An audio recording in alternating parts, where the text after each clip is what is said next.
Now that we had a great lunch, we're gonna continue a few more miles north to the fish hatchery. And man, what a fun way to get an education and see these beauties up close.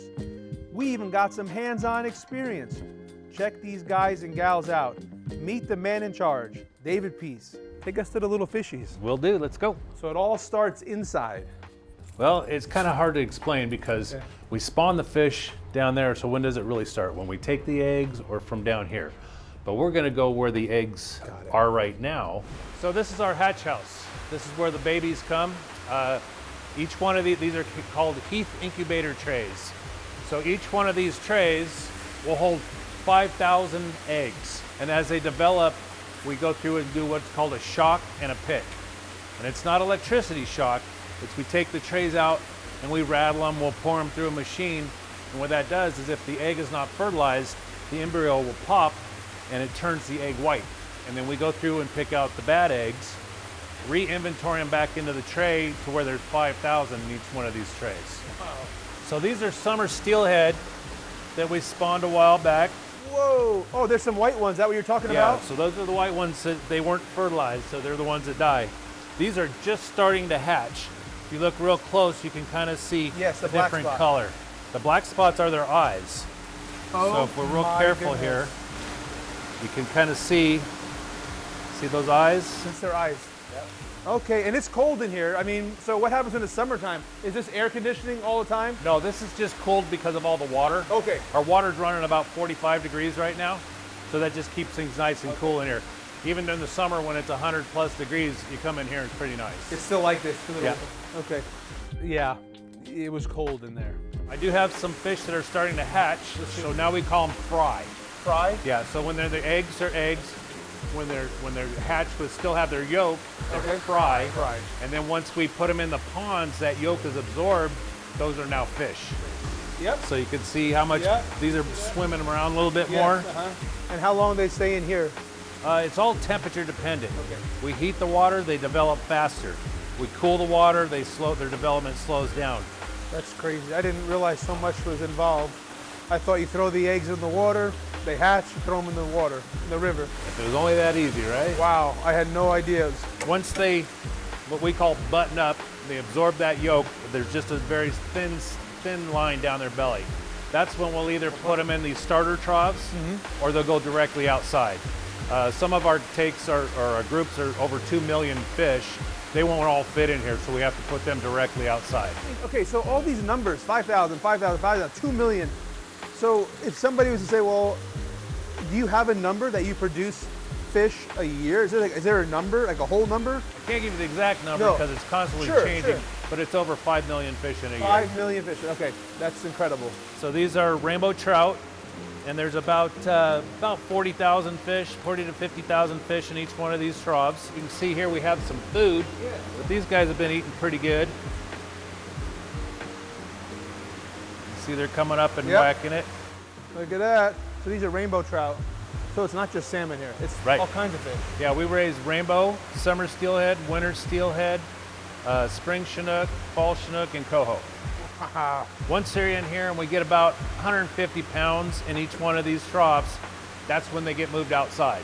Okay. So we'll set up a pipe. We take and the pipe hooks up to this valve right here. Yes. And then we just run a hose out the door to whatever pond we want. Pull the gate, pull the screen, out they go. That's it.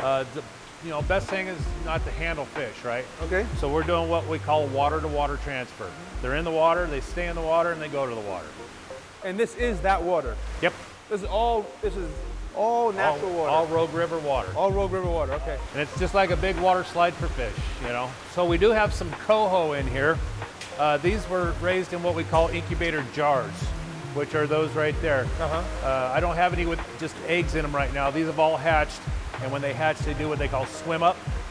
So they swim up to the top of the water there, and then they plunge into this right here. So these are baby coho. It's kind of hard to see, but these still have kind of a yolk on them. And so they're not quite buttoned up. Oh, I see the eggs in there with the eyes. Yep. Back in there, huh? Oh, and that one's coming together right there. He's got a body through an egg. Yep. And that's what the yolk sac is. Okay. That's where they get all their nutrition. And then they're up here, and then they know to come up. Yep, they just Like we're out. They come swim up and out they go.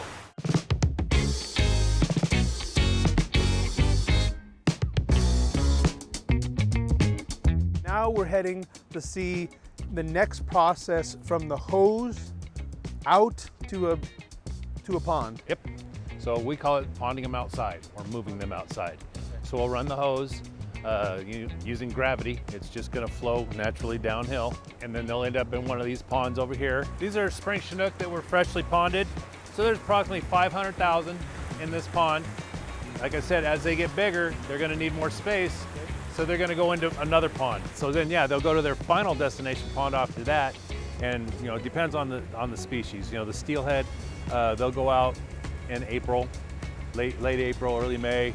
We got constantly moving fish. So you have a release coming up in a month then? Yeah, on our summer steelhead smolts. And those guys will be, they'll be 6 to 8 inches long. The goal there is to let them go and down to the ocean. Just curious if you knew like an average for them to get here to the coast. Probably about a week and a half to 2 weeks. Really? That's fast. Yeah. The ones we're going to look at are ones that we call bigs. We do some larger rainbow, kind of trophies, or there's several different names for them. Okay. But yeah, those are right over here. Oh, that's a lot of fish. Yeah.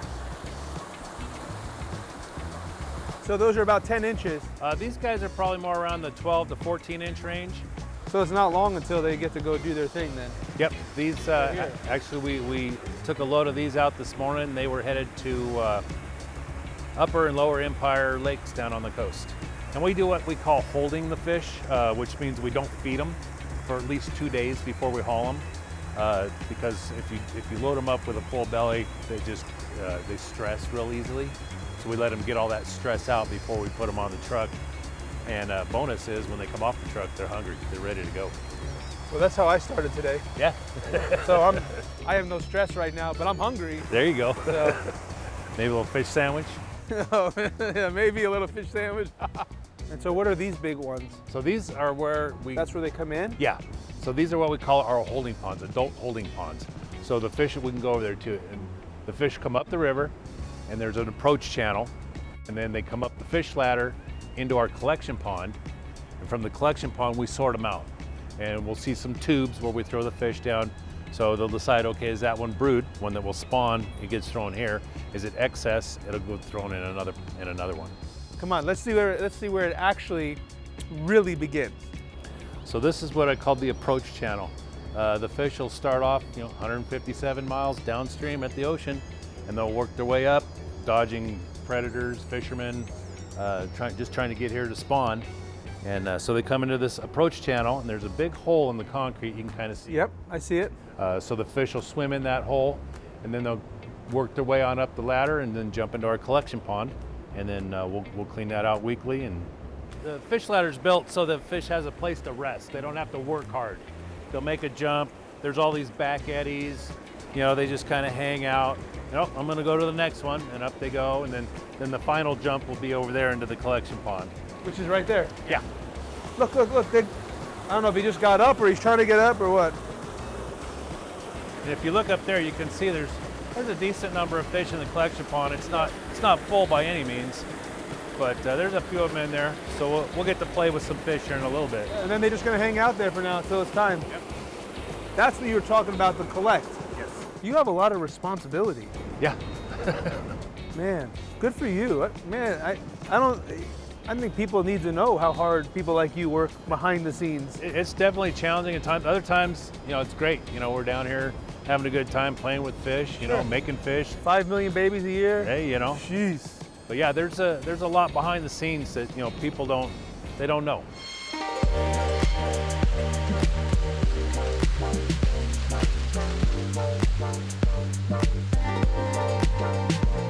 So right now he's determining whether it's a male or a female, and then he'll call it out. We have somebody recording. But if you want to grab one, Unmarked buck. okay. Probably would not be able to do that if he was not. No, shocked. he would be kicking your butt right Yeah. now. So this is a female. This one? Yep. So if you hold her up, got kind of a bigger belly and a rounded face. Okay. So that tells us it's a female. This is a buck. See how the nose is pointed on it? Yes. And then a skinnier belly? Oh, Yes. it's got that skinny belly. This just so happens to be a wild fish. So that this fin is there. So that means that we didn't clip it off as a baby. These, that fin is gone. We clipped that off when it was So just these have already gone and come back? Yeah, these have got, this has been in the ocean 2-3 years and they're coming back to spawn. Wow, so this guy was raised here. Yep. He was born and raised here, went to the ocean, and now he's back. So you'll see they kind of lay there, Yes. but then here in a little bit, we're gonna be getting wet because they're gonna come back to life that quick.